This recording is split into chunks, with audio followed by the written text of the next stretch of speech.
Rolling Stone dropped their list of the 250 greatest guitarists of all time, and we're diving in. From legendary shredders and blues icons to unexpected wild cards, the list has sparked heated debates, raised eyebrows, and yes, made some fans downright furious. Who nailed their spot? Who got snubbed? And who the hell decided Joan Jett outranks Lindsey Buckingham? Get ready for the 3324 podcast, where lifelong friends Dean Legiro and Eric Kuber share their love of all things music and movies.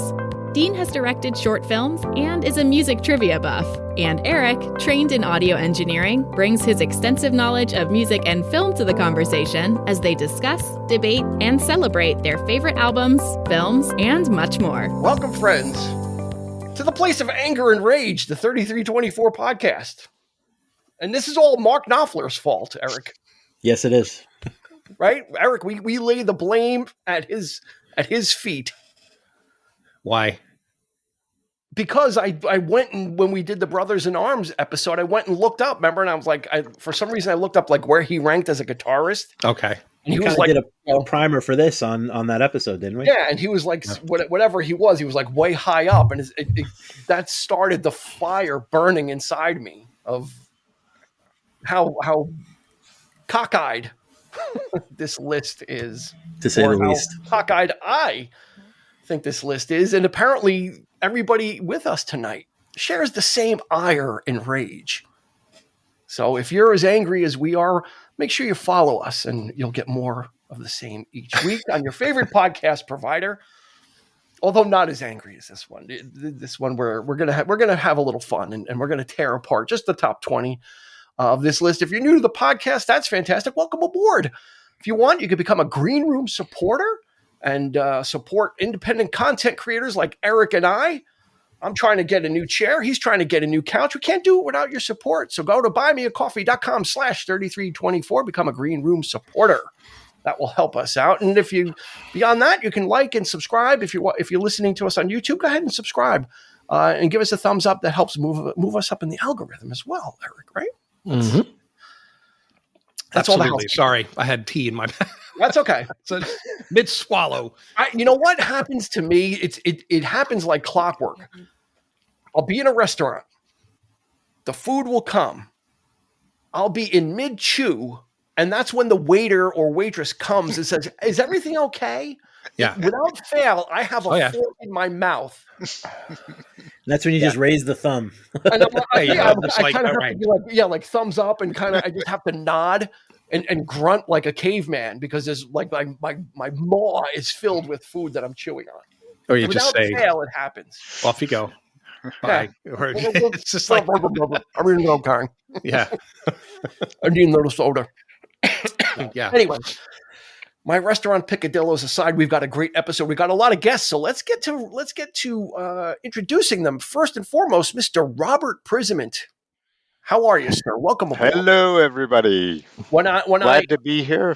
Yeah, when I approached Robert in person about this episode, he immediately started in on it, and I said, "You stop, save it, save your rage for the episode." He immediately started like going in, and I had to put the brakes on him for a minute, but I'm glad he saved it all up and he's ready to go. Right? I have my opinions, and I will not afraid to use them.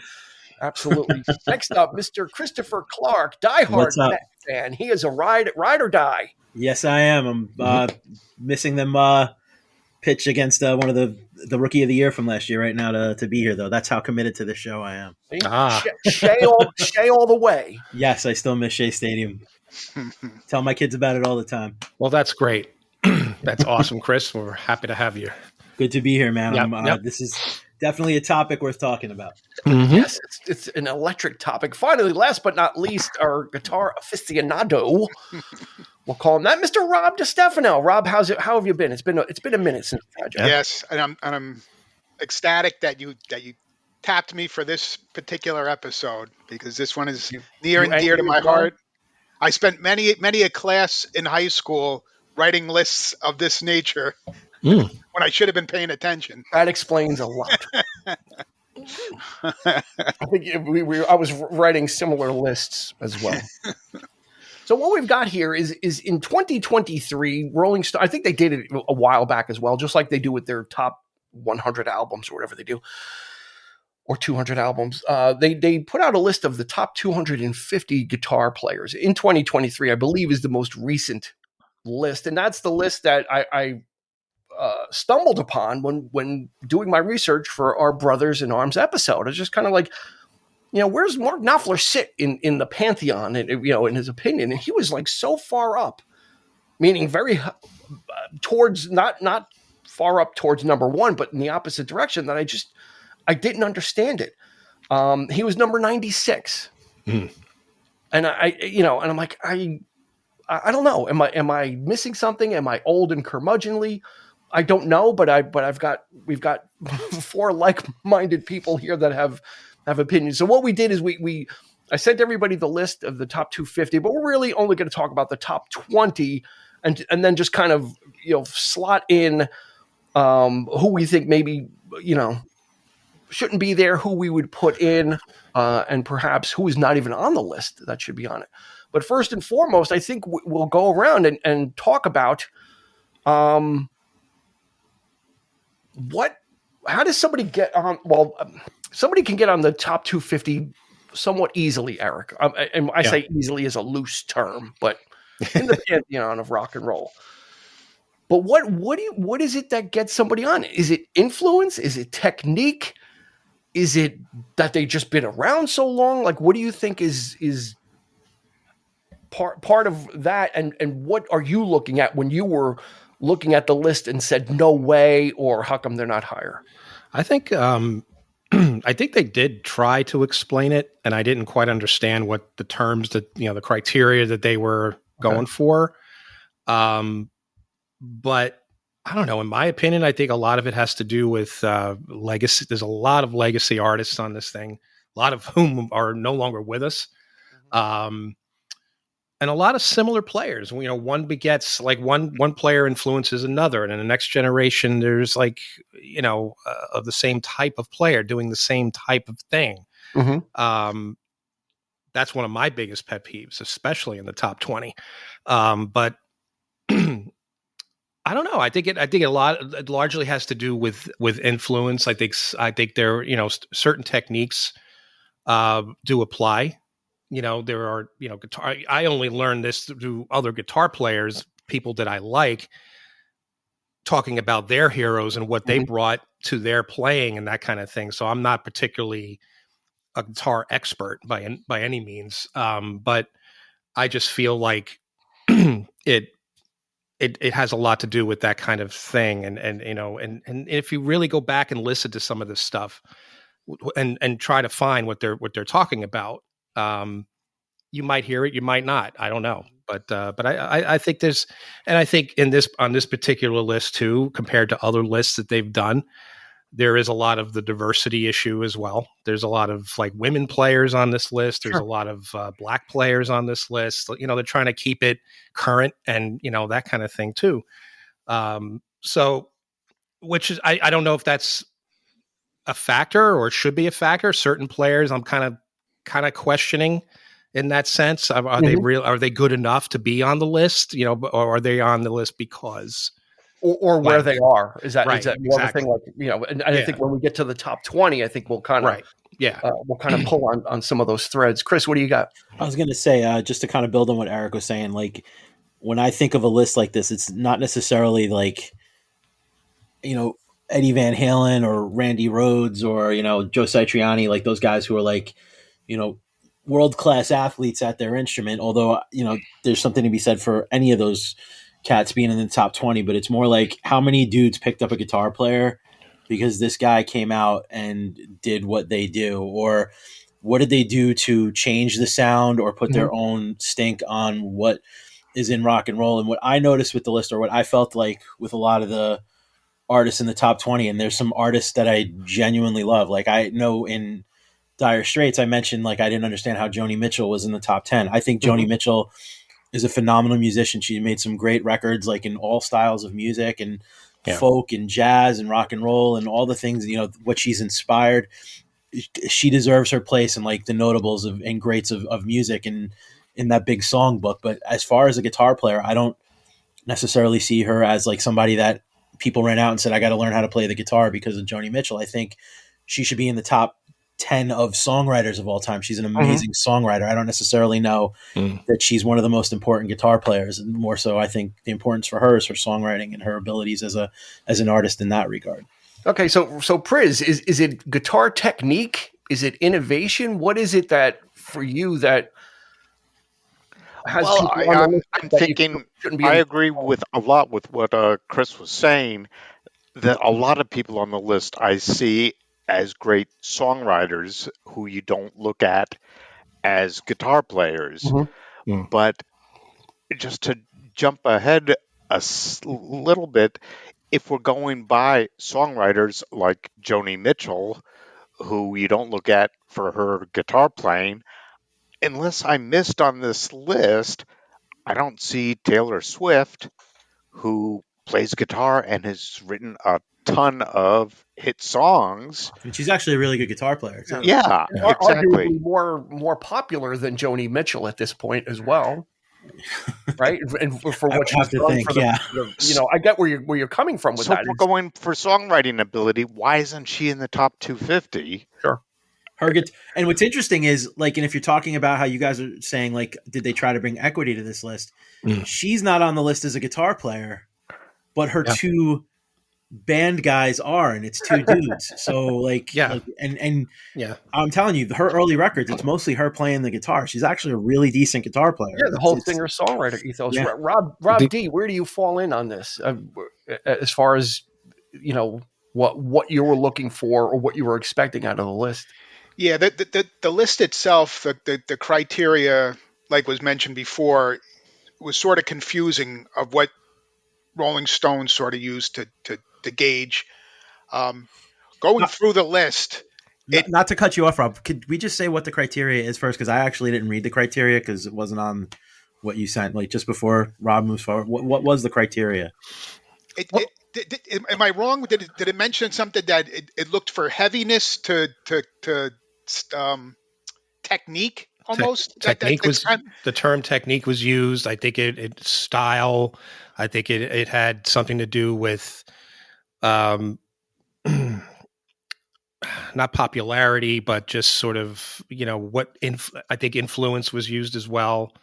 But in a way that was sort of like they say one thing, but then they contradict, almost like they're saying, well, right. we picked these guitar players, but not because they're this, or, something to that effect.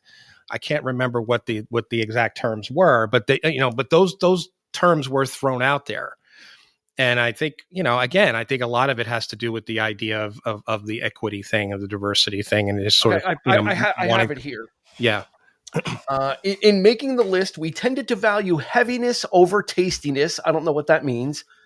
Feel over polish, invention over refinement, risk takers and originators more than technicians.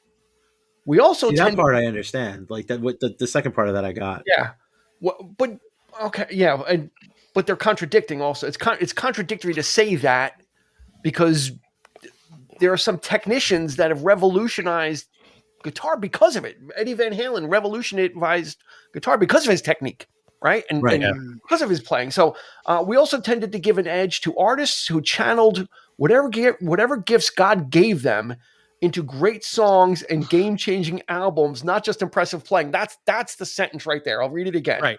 Yeah. We also tended to give an edge to artists who channeled whatever gifts God gave them. So now they're backing off and saying, you might not be such a great guitar player, but whatever gifts God gave them into great songs and game-changing albums, not just impressive playing. But you don't necessarily need to be a clinician to have advanced the guitar either. And does it necessarily need to be songwriting alone? Like Kurt Cobain was a great songwriter, but he was also a really great guitar player because of what he did within his limitations. But yes, a lot of dudes my age, man, I was my first band. I was essentially in a Nirvana cover band. A lot of guys my age picked up the guitar because of Kurt Cobain. I don't know that there are some of the people that they're saying are songwriters or influential doesn't necessarily mean somebody went out and said, I need to learn this instrument. That's what I think of when I think of. I think in that last sentence, kind of gives them the asterisk to put whoever else they want on by saying, well, it's not, whatever gifts God gave them. So they may say, you're not really a great guitar player, but with what you have, you made a really good album. So I guess that could make you eligible to be a great guitar player. So, that's kind of the criteria. Eric, did you have something? Sound like you were. Oh, no. I was just going to add to the whole thing over refinement. There's a lot of fine, refined players on here too. I mean, Clapton's still up there, number 35. Yeah. He's a very refined player. He's not, or Larry Carlton, right? Larry Carlton, and you got, there's plenty of John Frusciante. So why are these guys still on the upper tier when the risk takers, I feel, you got a lot of great new players out there who I feel should be much, much higher on the list. I think Jack White, for example, I think should be absolutely should be in the top 10. He's number 32, so he's there. He's at least in the in that conversation, at least in the top 50. If they made a top 50, he'd be there. Artists like Brittany Howard of Alabama Shakes, I think she's fantastic. Yeah, she's like number 249. She's like way on the bottom. She's 249. Or even like what was I going to say? Like, how is Muddy Waters 84? Like, I don't understand that one either. Like, you don't get Clapton, you don't get Hendrix, you don't get a lot of musicians that are, phenomenal blues. You don't get Duane Allman. You don't get any of those people without Muddy. So how is Muddy only 84? That makes zero sense to me. Well, I think there's going to be some of that, But if you're talking about influence and Muddy Waters was a blues player, and he was a very basic blues player, just like B.B. King is a very basic blues player. B.B. King's not known for a lot of licks. He kind of does phrases. But based on the list's criteria, you would think he'd be higher. You would think he is. Yeah. So let's start here. Let's kind of go here. Is there anybody that's not on the list? Yes. Rob D. Is there anybody not on the list that you have that why isn't so and so on the list? Who do you have? If we're going by what they put on the list, I mean, I came across a bunch of guys that should have been on the list according to what they're doing. And they're, I mean, just to give an example. Who do you got? Glenn Campbell. Yeah. How is he not on? He was in the Wrecking Crew, right? And phenomenal guitar player. Roy Clark, for that matter. Roy Clark. Yes. And they threw jazz guys in there, and how do you not have George Benson then? It's exactly. Yeah. What about what about the other guy from the Wrecking Crew? What's it?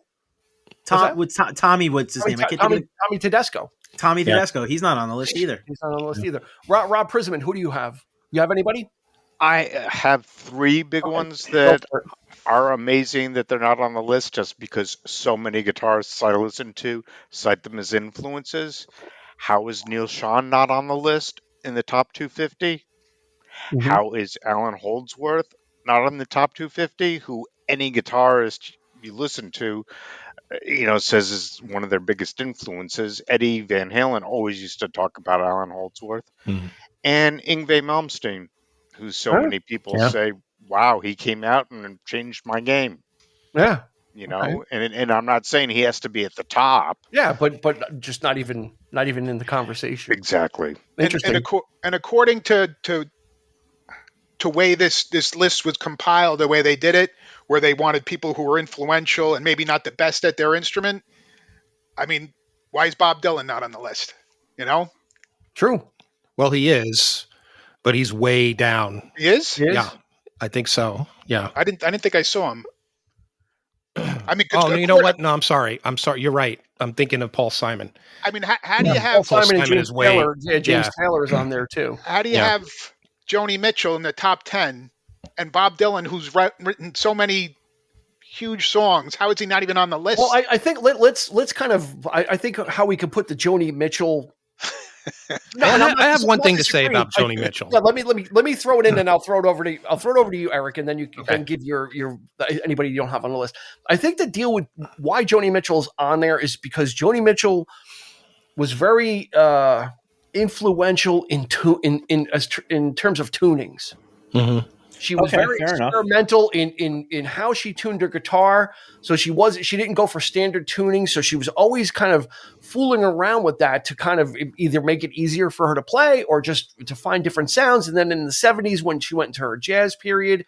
So yeah, she's not like she's still pretty much a strummer and a finger picker. But for me, I'm thinking it had to be all the stuff she did with just different types of tunings and how she was just kind of really always experimenting. Eric, what do you? I totally agree. I was you took a lot of that. Okay, I was going to say, but you don't rub shoulders with the likes of Jaco Pastorius and Pat Metheny. Fair enough. When she was on that jazz album, she played with Mingus and all that. I mean, that was some of her best playing right there. So I think they're probably focusing a little bit on that. That makes sense. But yeah, in the top 10, I don't know. Yeah. I think she deserves to have a place on the list, but I don't know if she should be in the top 10. I don't know. Rankings are. It's very difficult. Very difficult. So Eric, anybody on your list? Anybody not on the list that you? No, I think the ones that Roy Clark was definitely in. That was one that I had. He's just. You wouldn't think of. Yeah. He's a phenomenal player. George Benson, another one, but you do have Wes Montgomery. Yeah, I feel like George Benson was an extension of him, his style, and but I don't know. But then there's one side of that. Let me ask you this, Eric. Let me ask you this: Is George Benson a better guitarist than John Lennon? When I think of top guitarists, I don't think of John Lennon. Sorry, no, I do not. I do not either. John Lennon I don't think of him as an I think of him as an influential songwriter. I don't think of him as an influential guitarist. Not at all. No, I totally agree. Right, because he's number 159. Yeah. He's on the list. So, and Paul McCartney is on there as well. Chris, who did you have for people not on the list? Two I noticed. Just we were talking about different jazz guys and people that are really influential. Al Di Meola, he's not on there. The other one that I noticed that 16-year-old me was extremely pissed off about is Ace Frehley. Ace Frehley, yes. Ace Frehley's not on there. And I know Ace Frehley could be a tough. He kind of skirts the line between influential and was he a great guitarist or did he influence a lot of people? But based on their criteria? Good question. Yeah, that's right. He should be on there. I mean, like, how many do you have? Yeah, pretty much every band that I listened to in the 90s, like Stone Temple Pilots, Pearl Jam, Alice in Chains, Nirvana, most of those dudes picked up a guitar because they saw Ace Frehley on TV in the 70s. So, like, I don't understand how he's not on there. The other one I thought about, too, is Lowell George from Little Feat. Like, I would have thought he should be on there, too. But okay. I've got three. I have Denny Diaz from Steely Dan. Mm-hmm. Like I said, Larry Carlton is on there, and from his work with Steely Dan in Asia and stuff like that, he's known. Tommy Emmanuel, exactly. If you've ever seen Tommy Emmanuel play, holy shit, it's like another planet. Yeah, like how is Tommy Emmanuel not on this list? Who did he play with? He's a solo artist. Okay. He just blows the doors off, and then of course, Terry Kath from Chicago. Yeah. Oh yeah. Oh my God, he's not on the list either. That's right. Terry Kath is not on this list. Someone that Jimi Hendrix says this guy might be better than me, allegedly. Allegedly, he said that when he saw him play in the late 60s. How he fits all their criteria. Yeah. How is Terry Kath not on the list as well? So there are some notable, but then you've got this weird thing about this list also, where they have two people taking. I hate that. That's the part of the list I hate the most. That's the part that pisses me off the most. Okay, so just for an example, Brian Robertson and Scott Gorham from Thin Lizzy. Does that mean both of these guys together make one really great guitar player, or is one of these guys better? Like it was the same thing with KK Downing and Glenn Tipton from Judas Priest. They're both listed in one slot. So yeah, Angus and Malcolm Young are in the I was James Hetfield. James Hetfield. I was upset that they didn't put Brad Whitford with Joe Perry either. And Whitford played more solos on Aerosmith records than most people realize. It's a weird. I think Stone Gossard and Mike McCready are together for Pearl Jam. Yeah. So does that mean they're equally? One's got to be. If we're talking about this list, one's got to be better than the other. They might be good at different things, but one is usually, that's like saying like James Hetfield and Kirk Hammett are together. No, Kirk Hammett should be on the list and James Hetfield would not, right? Like, well, maybe it depends on how well they play off each other.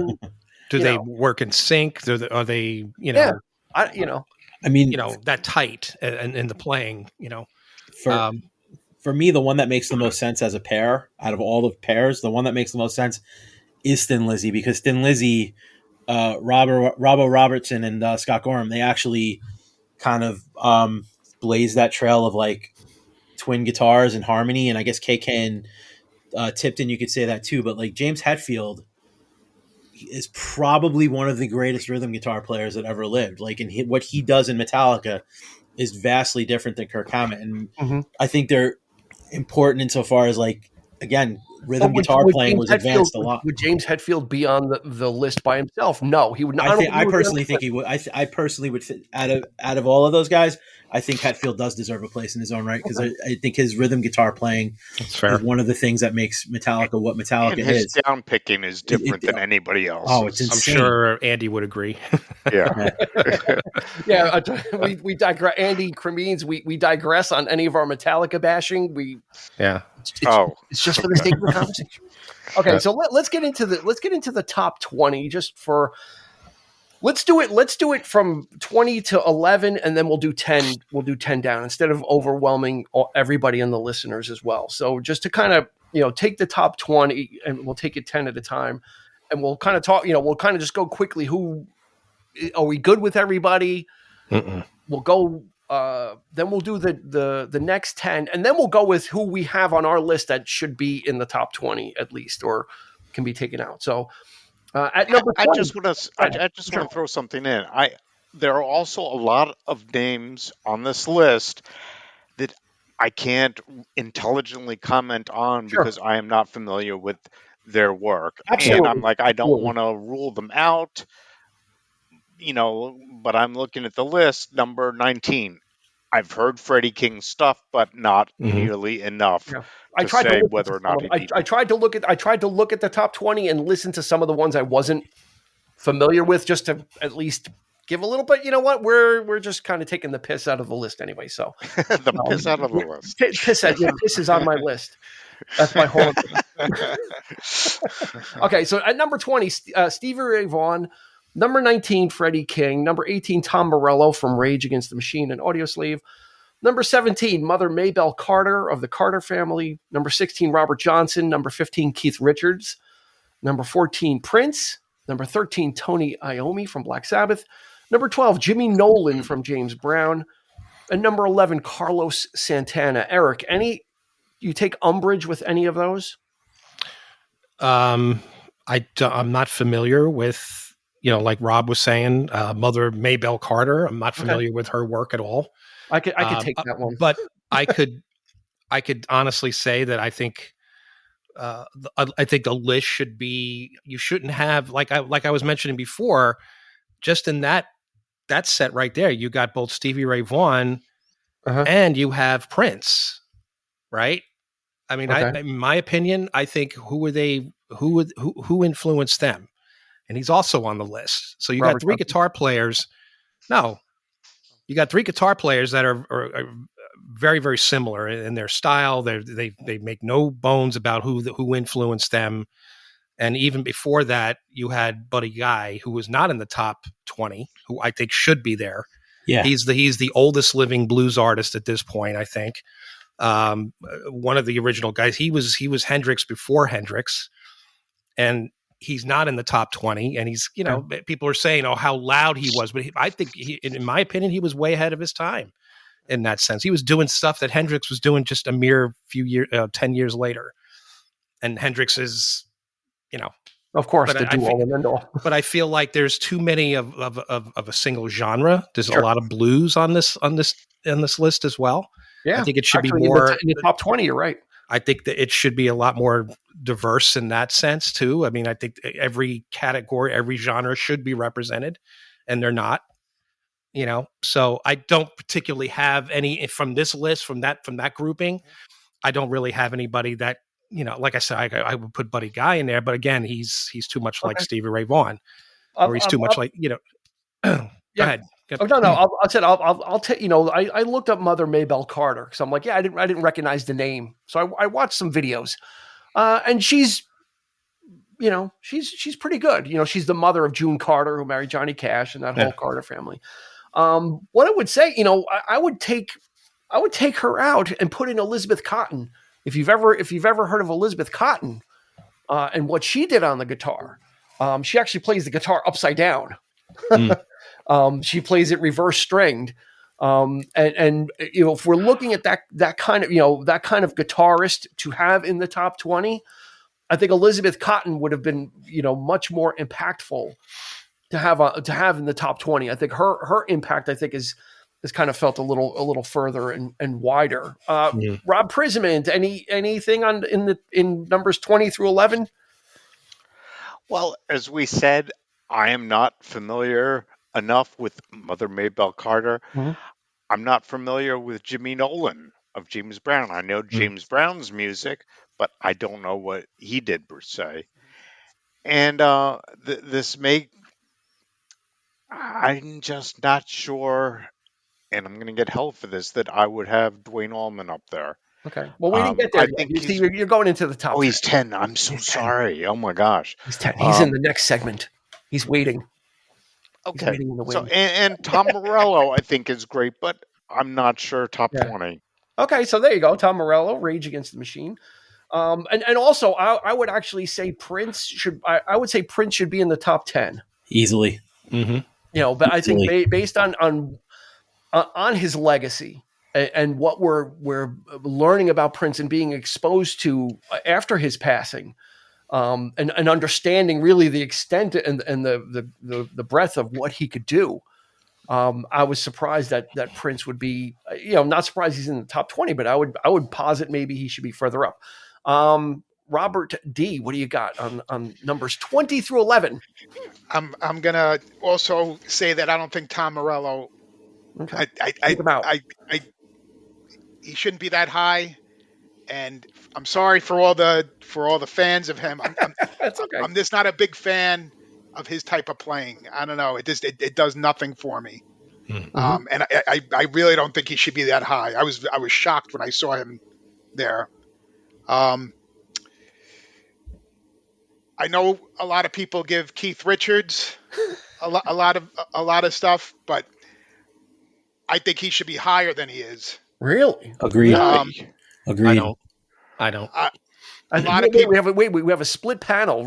Eric is saying no. Priz, you say no also on that? I'd say no also. I mean, I do agree his general feeling and swagger, and a lot of people try to replicate his influence, his the amount of songs he's produced, his longevity. He's been doing it 60 years, and he's still at the top of his game. I'll say one thing in your defense. I got one thing in your defense. I mean, when you think of the Stones, you think of Keith. You think of a guitar sound, and that guitar sound is Keith Richards. Like all of those licks, that iconic sound is his and his alone. And like I said, many people have tried to imitate it, but I no problem with him in the top 20. I think because of that. And he trailblazed the guitar. I mean, he popularized like an old school, I guess, country or blues tuning where he only uses 5 strings, and it's this alternate tuning that nobody really. He popularized it, and a lot of people, in trying to get his sound, started to adapt that style of tuning. So if you're talking about his influence on the guitar, I think it's pretty profound. I definitely think you can make a case for top 10. He's not a prolific soloist, but I mean, he's the riff master, Yeah. I mean, how many songs do you know just from his riffs? Yeah. Oh no doubt. I that's what I was saying is kind of it's that influence. It's the creation and trademarking of a sound, much like Jimmy Page, right? Although he's more than just the riffs, but it's that whole thing. Is it instantly recognizable? For that matter, then Angus Young should probably have been in the top 20 if we're going using that criteria, but he's not known. He's not known for. He's known for, like Mr. Prisman says all the time about the 12 AC/DC albums. They all sound the same. Yes. Right? And as Angus said, I'm very insulted that you would say that. We've made 13 albums that sound the same. Well, if you're talking about recognizability, I got to put Tom Morello back up there, because you hear him and it's unmistakable. True. He really has a sound that is 1,000% his. Okay. Interesting. All Well, right. I'm not saying that everybody's trying to copy it, No. but all right. Well, let's go from 10 to 1.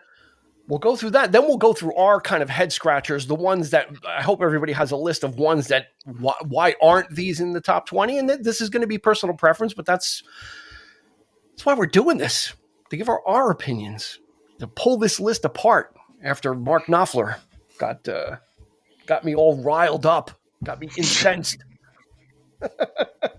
Okay, so from number 10 to number 1, these are the heavy hitters now. I mean, these are the ones that, it's like, okay, this should be like, here it is. So number 10, Dwayne Allman.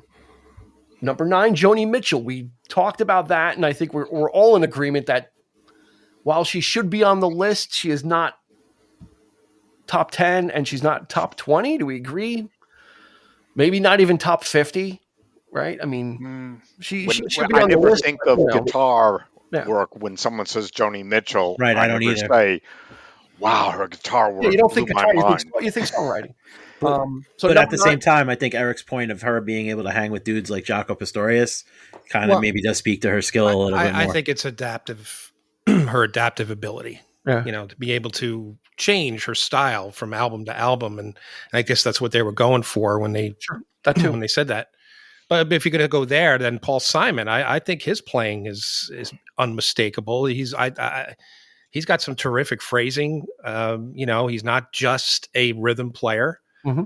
If you listen to songs like Hearts and Bones and things like that, I mean, I think he's a great player acoustically. I think he should be a little bit higher on the list, but we digress here. Let's get there goes Ryman Simon.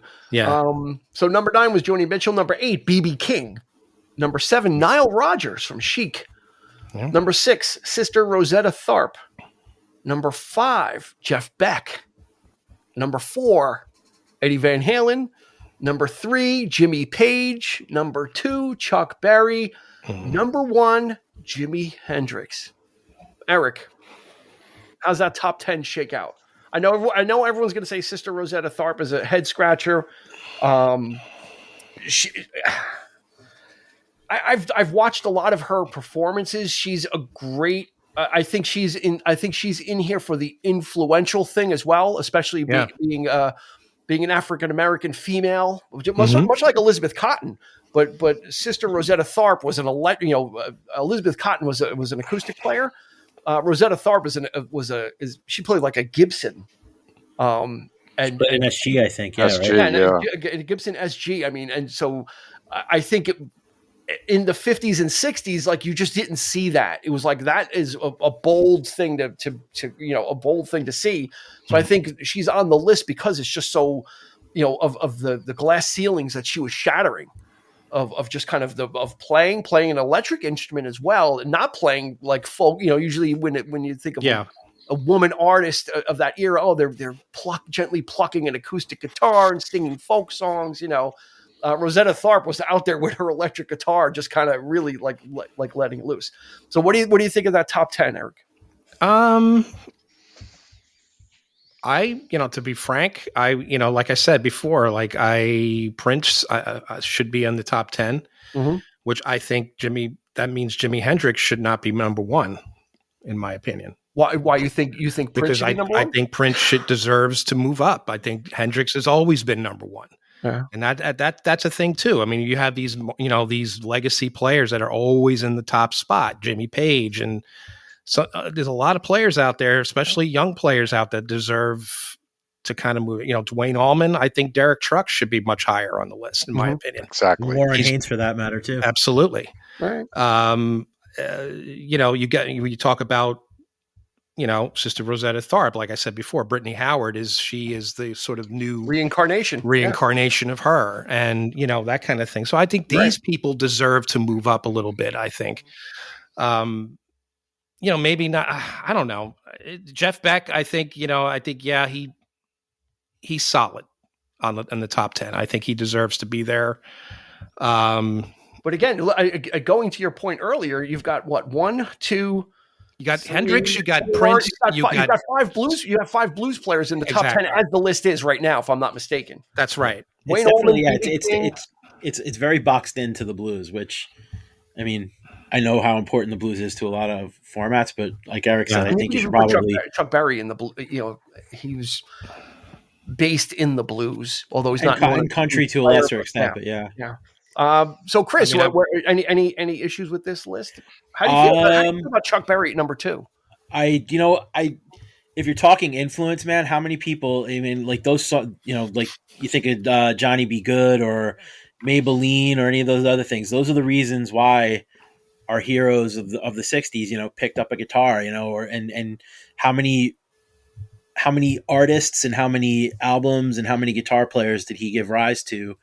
And you don't get to, I mean, he's kind of like the domino that knocks over and all the other artists and guitar players kind of follow. So I don't necessarily, I don't hate that he's in the top 5 at all. I think he definitely deserves a place in the top 10 at least. The one choice that I thought about and really thought was kind of a cool pick for the top 10, I actually like Nile Rodgers being in the top 10 because I don't think how many people realize how important his guitar sound is to pop music between the 70s and even up into the 21st century, and how identifiable and defined that sound is, and how many artists wanted that sound on their record. Oh yeah. So I think it's I think it's very cool that Nile Rodgers is in the top 10, honestly. Yeah.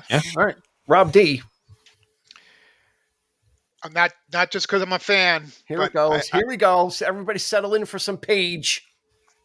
In my opinion, Jimmy Page should be number 1. I didn't see that coming at all. And I explain it this way because I've seen certain people explain the fact that Jimi Hendrix, as great as he was, maybe even hurt music in a sense because he sort of took people away from the song itself, and it was more about him soloing and doing the gymnastics on the guitar as opposed to the song. The reason why I put Jimmy Page there, especially if you look at that top 10, he's the only one in that top 10 that plays rock, plays blues, plays folk, plays country. He meshed all those type of genres in Led Zeppelin. And before Led Zeppelin, he was doing studio work, sessions work. In the 60s, he was on like everybody's albums in the 60s. And I just think his songwriting, his playing, and he always played his soloing and his playing always, I think, worked towards the song. It wasn't like a song, like he didn't create a song as a project for his soloing.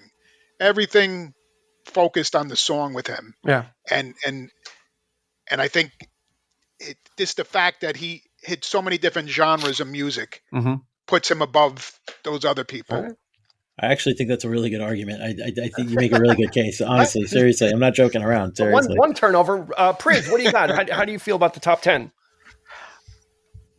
I feel pretty good about it. I don't know Nile Rodgers' guitar work enough. I know his production work and what he's done with these artists. Yeah. Offhand, I might swap Jeff Beck out for Eric Clapton, who somehow ended up down in the 30s. He's really that low. Like I forgot where he fell. Wow. He's number 35. He used to be in the top 10.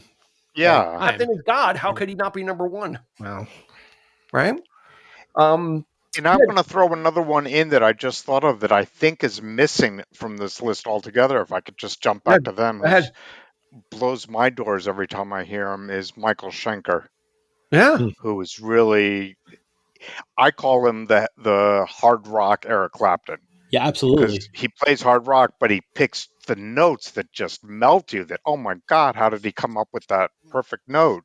Mm.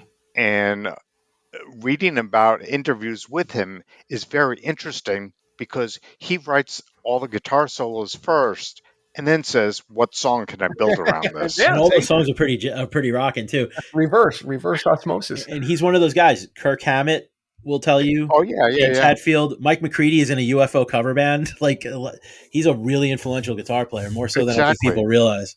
Yeah, I'm just going to talk quickly about Chuck Berry. I mean, you don't get 95% of the chord progressions in rock and roll without Chuck Berry. No, you don't. Writing them, and probably the other 5% is Buddy Holly, who's not on the list. Yeah, he's not on the list, but I think between those two are the pillars that all rock and roll chord progressions are pretty much built on. Like, and that's what Chuck Berry did. Is he's not known as the greatest guitar player, and if you watch Hail Hail Rock and Roll, you'll see that him and Keith Richards have a lot of fights. Oh my God, that movie's hilarious. Even down to tuning his guitar. He's like, don't touch my fucking guitar. And Keith was like, it's not going to sound right. Don't touch the fucking thing. Like, you don't know what you're doing. Like, leave my guitar alone. This is how I want it. And he's like, it's out of tune. He's like, and Chuck Berry's like, I don't care. Like, don't touch it. This is how I play, So Chuck Berry is that influence far and wide. I actually had an opportunity to see him in the 90s, and I didn't go. He was playing at a little club, and I backed out of it. I'm like, I was like, I should have seen him. But I think everything else. I think Eric's right though. It's top heavy with the blues. Even the top 20 is top heavy with the blues. Love the blues. Maybe that's a statement. I mean, maybe that's a statement there. Yeah. Tony Iommi. I mean, let's just talk about that really quick. Number 13. He has to be there. Everybody, Tony Iommi, 100%. Riff master. So how many? He's one of the first Black Sabbath record is generally considered to be one of, if not the first heavy metal record, right? I figured he was on the top 20 because he played with fake fingers. I thought that was the innovation that he was. But you know what? That fake finger thing is why he started to play in drop D, and how many players started to play in drop D after he played in drop D. So the fingers definitely had an effect on his playing, and then what he did for the instrument. Chris takes my joke and makes factual information. What I do. He totally he took it and turned it on its head. It's what I do. Let's have a little fun then. I hope everybody made a list of I hope you made a list of head scratchers. Of who people that are on the list that should have been higher. Do you guys have some of those? Yes, absolutely. Sir. Yeah. Okay. Let's start with Christopher Clark then. Give it like just 3 or 4 that like, God, this is a sin. I know he's already 21, but I think Randy Rhoads deserves a place in the at least top 15. Mm-hmm. I know he only recorded 2 records. But if you listen to what he did on those 2 records, and again, how many people were inspired by him in the 80s to take that neoclassical thing, I think it's a disservice to not have him in the top 20 at least.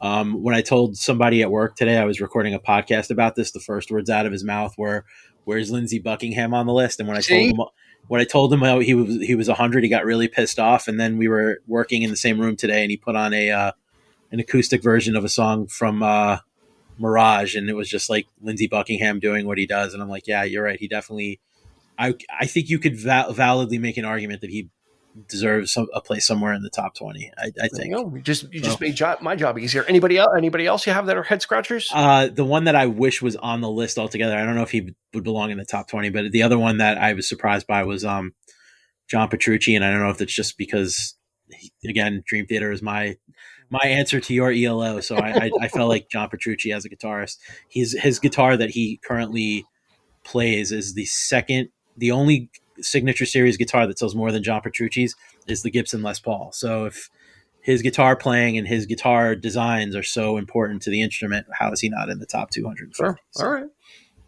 Rob DiStefano, who are your head scratchers? How are they? How is this guy in the top? Why is this guy number 201? It hit me in the beginning of the list, looking at it, and I think it's a crime that Robbie Krieger from The Doors it's one of mine. Way down at 248. Yeah. Oh my God. In my opinion, I didn't notice that one. Yeah, that's crazy. he would be in the top 20 in my opinion. He was on my list.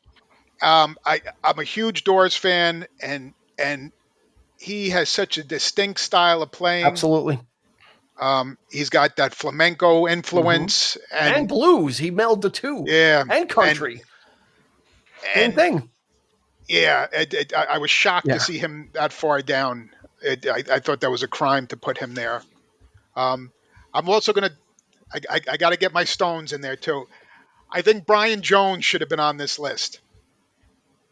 Even though he didn't, towards the end of his time in the Stones, he didn't play a lot of guitar. He played mellotron and that type of. A lot of the early Stones songs, those riffs that you hear, are him. You know, he wasn't a prolific, he wasn't a songwriter, but the stuff he added to their music is iconic. And I obviously I wouldn't put him in the top 20 and stuff like that, but I think he should have been on that list just for that alone. All right. Priz. A couple of names I want to say that just should be higher, and then one that I want to focus on for a second. I think higher up on the list should have been Richie Blackmore, who's down at 75. David Gilmour, who's at 28, but all of his solos touch me. Slash, who's at 105. That's one I know. You know what? Thank Rob. I'm glad you brought that one up because that was one I noticed too. Well, holy crap! Yeah, he's way too low. And then what I want to focus on is I love all these guitarists as far as the music they've made and how they make me feel. As far as my favorite technical guitarists that I can just sit with my jaw hung down and say, oh my God, just look at what he's doing, every note out of his fingers. This might be on my list. Steve Vai. Oh, no. Okay. Yep. Steve Vai. Steve Vai just blows my doors when I watch him play, and he's at 127. Yeah. Now he can't write a effing song for his life that's memorable. But as far as his technicality is just like, oh my gosh, just watch him play and you'll never go back. Yeah, and he played with Zappa, so he's got the chops. Yeah, he was the stunt guitarist back with Zappa. Yeah, that was his title. So yeah, I mean, I think Steve. I put Steve Vai and Joe Satriani like in the same mind space for me, like because they were both kind of popular at the same time. Yep. You know, and Satriani would kind of fit well there too. And Eric, one taught the other. Yeah, Eric, what do you got? I think everybody pretty much mentioned the ones that I mentioned before. Yeah, I should be higher. I think Buddy Guy should definitely be higher. Yeah, I think Jack White should definitely be in the top 20, if not the top 10. I think he's an Innovator. exceptional. I mean, he is God. I mean, he's just phenomenal. I don't know. Is John McLaughlin on the list? He is. He is, but he's way down, right? I mean, I forget what number he is, but he's number 72. Oddly enough, I had my page on. But I would put him up a little bit higher than Carlos Santana. I think Santana is the more pop. He's done a little bit more, I guess. McLaughlin's a little bit of an oddball, but his playing is just off the charts. I mean, Mahavishnu, what he was doing with and Miles Davis with too. Miles Davis and Mahavishnu Orchestra and all that. I mean, it was just that's some crazy shit. And I don't feel like enough of those types of guys get enough credit. Probably, me and Chris will probably agree on this. Probably not nearly enough prog players on this. And honestly, you can make an argument that Hackett should be a little bit higher because he was doing the finger tapping before Eddie Van Halen became famous. So that's true. Is Steve Howe on the list? No, I don't think so. Anyway, maybe I'm wrong. And Trevor Rabin should be on the list. Trevor Rabin, right? yeah, absolutely. Steve Howe's number 123. So Steve Howe is on the list. Trevor Rabin was an innovator. He was composer. He does music score. He does movie scores and everything. Yeah, Trevor Rabin's did not make the list. And and I know I already had my turn, but man. There's two others just that I thought of after the fact. How is Andy Summers 250?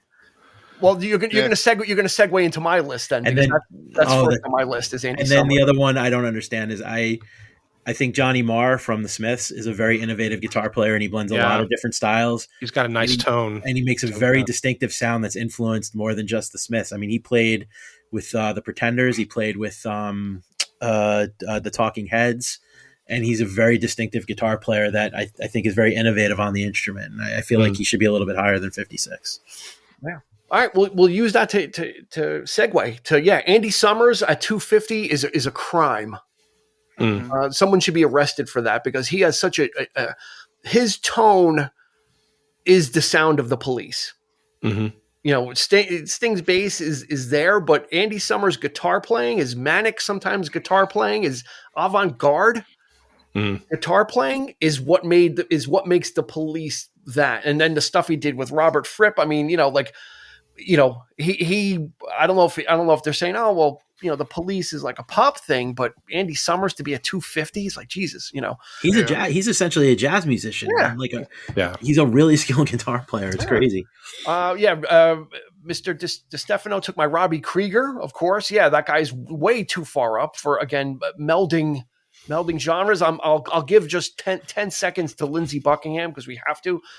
Now more than ever, he should be on the list. I could see 10 years ago, 20 years ago, everybody knows about Lindsey Buckingham finally now.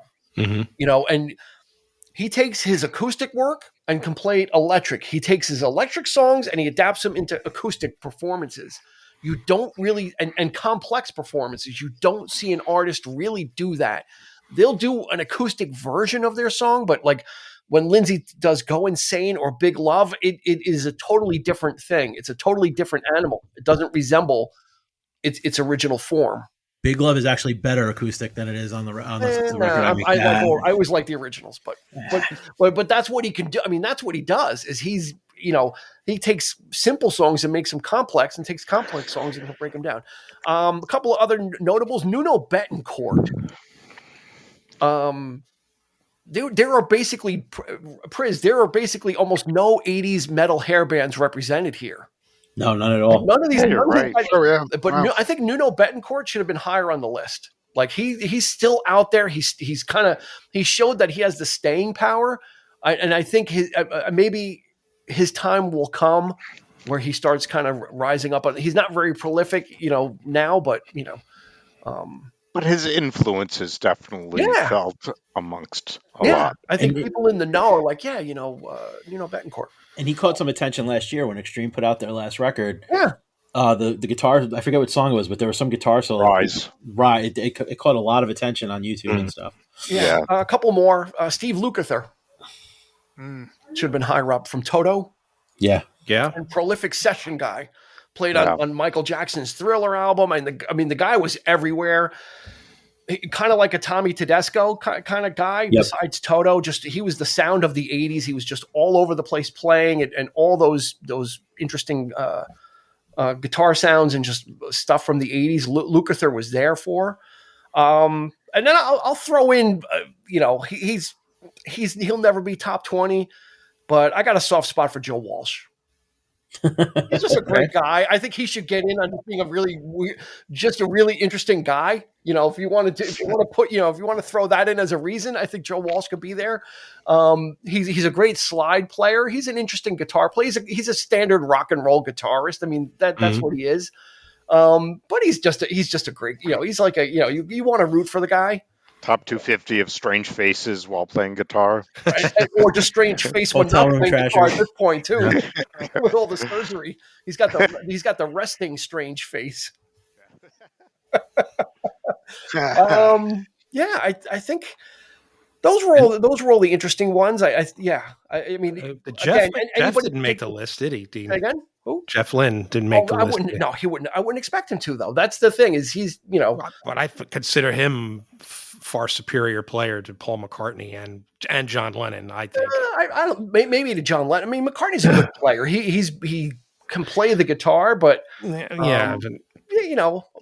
Alex Lifeson is at number 58. I mean, there are a lot of guys, and yes, it's hard to make this list, but I guess that's what's fun about this is we kind of all have our opinions about it, and Rolling Stone certainly has theirs, and hopefully people that are listening will give us your opinions about it too. Because Brian May should be up a little bit higher too. Yeah, that one was a head scratcher too. I forgot about that one. Yeah. Yeah, the guy considering that he created his own sound, his own guitar. He built. He made his own fucking guitar. Right.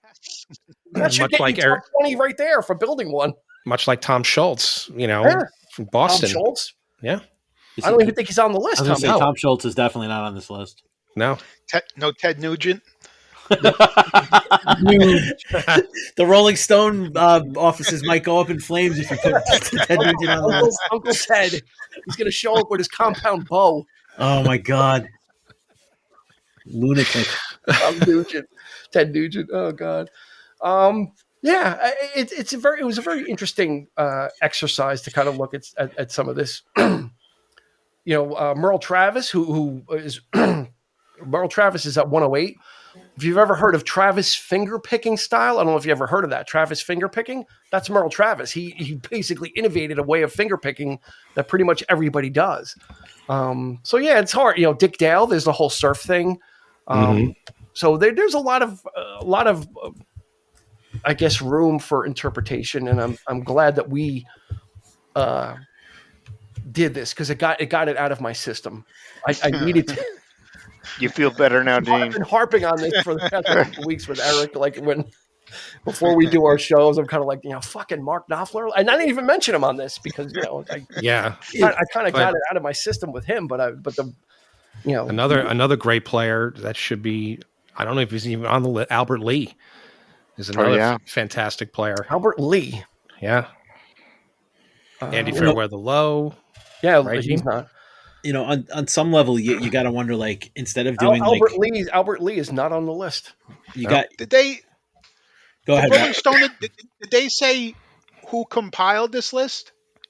Because I think the last list they had was made up by musicians. Yeah, I'm sure it was done by committee. I'm sure it wasn't one person, but I'm sure it was kind of. I'm sure they probably did multiple rounds of balloting and kind of compiled it that way, or maybe gave out lists of people and said rank them. All right, so you mentioned Joan Jett before, yes. Dean. Like where does she rank again? Too high. Too high. Along with Johnny Ramone. Joan Jett is number 76. Yeah. Okay. And you know what? She's a rhythm guitar. Again, this is all opinion and all that kind of stuff, subjective. But how is she higher than Lindsey Buckingham? Again, I'm going to be a homer, but let's be honest, right? I mean, and Chrissie Hynde, how is she higher than Chrissie Hynde? Yeah.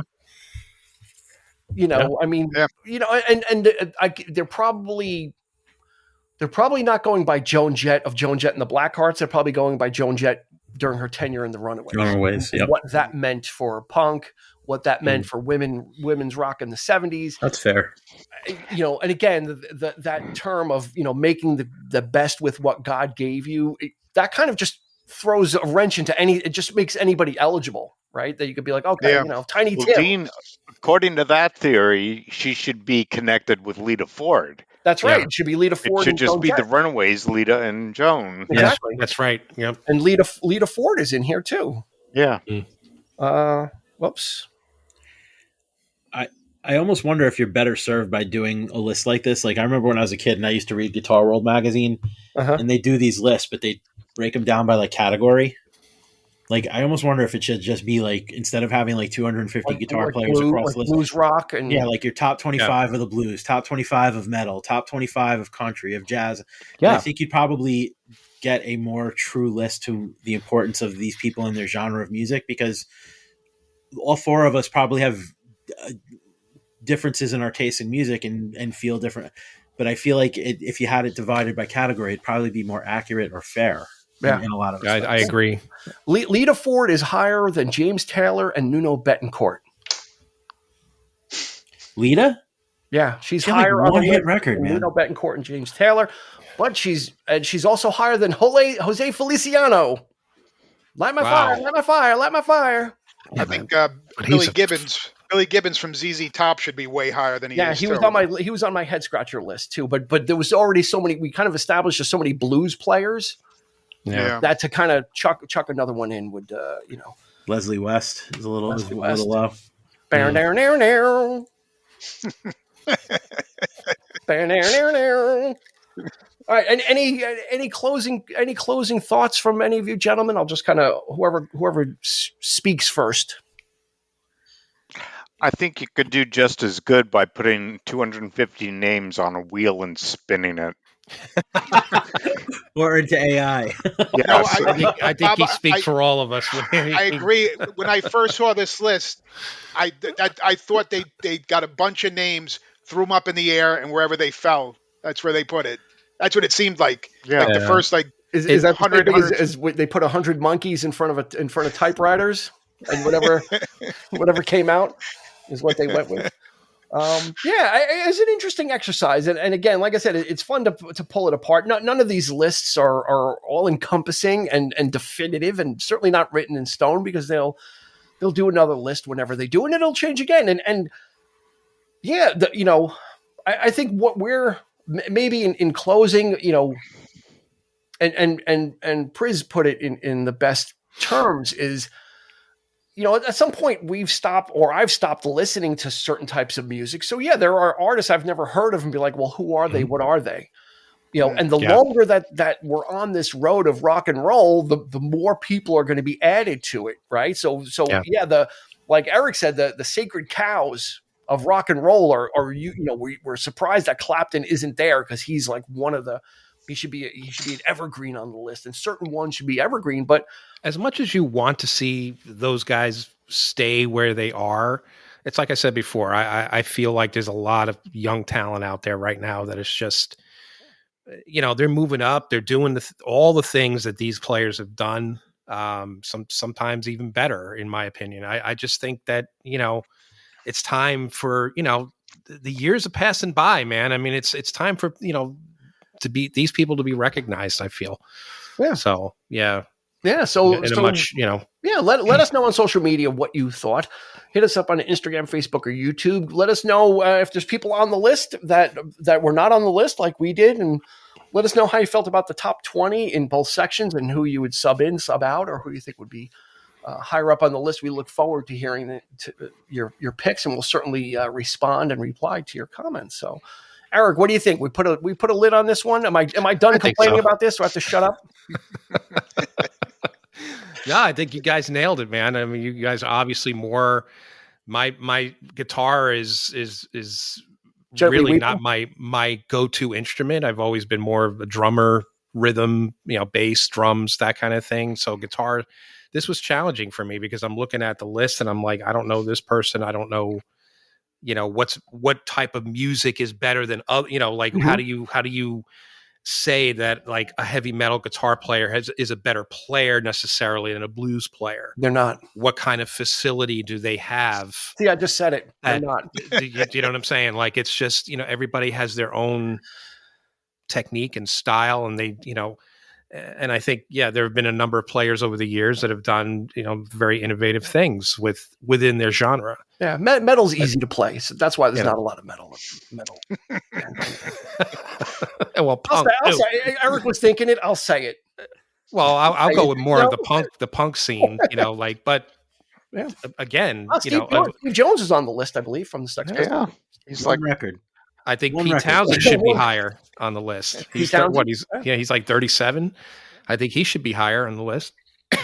Yeah. So it's been fun pulling at these threads, and I'm glad we got the round table of the rogues gallery to assist us with that too, and to make the case. I loved hearing each one of you make a case for things too, because it helps to kind of shine a little light on it and gain a little extra perspective. Although Paige will never be number one. What? Ooh, Wow. Burn. Those fighting words. Rob's never going to do the podcast again. Well, you're going right for the throat tonight. I'm like Joe Pesci in Casino with the pen. What did Rob D do? Was it just because he was late? No, was that a dig for being late? It's because he won't hang up that Godfather poster. Every show he's on, that he keeps it on the floor. He does it just to piss us off.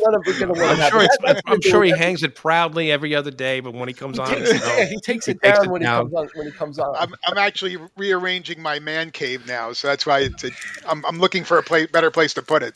Okay. Really, because it's been there for like the past year that you've been on the show. So we'll go with it. Anyway, everybody, thank you for joining us again. Don't forget, go ahead and follow us on your favorite podcast provider. This way you get notified when new episodes come out. You'll get a gentle notification from whatever app you're using and let you know that a new episode is hot and ready for you. And we thank you for coming on the journey with us. And I want to thank Rob DiStefano, sir, for bringing your talent to bear upon us with your list and your picks. We appreciate it. Mr. Christopher Clark, Shay all the way. As Thanks always, for making time. We're taking away from the Amazons to join us. Hopefully there's some baseball left in your evening. And I won't be upset when I go back and look at the TV. And of course, our good friend, Mr. Rob Prisman. Thank you so much for bringing your expertise to bear upon this list as well. Always a lot of fun. And of course, Eric and I are going to be eagerly awaiting to interact with you again when we see you next time. Usually it's a week away. It's always a week away. We don't miss any episodes, but that's the hint. So for Rob DiStefano, for Robert Prisman, for Christopher Clark, for Eric, this has been Dean, and we will catch you on the flip side. You've been listening to the 3324 podcast with Dean Legiro and Eric Kuber. You can find us on your favorite podcast provider, so please like, subscribe, and rate to become a part of the 3324 family. Your feedback is important, so make sure to follow us on Instagram and Facebook at 3324 podcast and on Twitter at 3324p to join the conversation.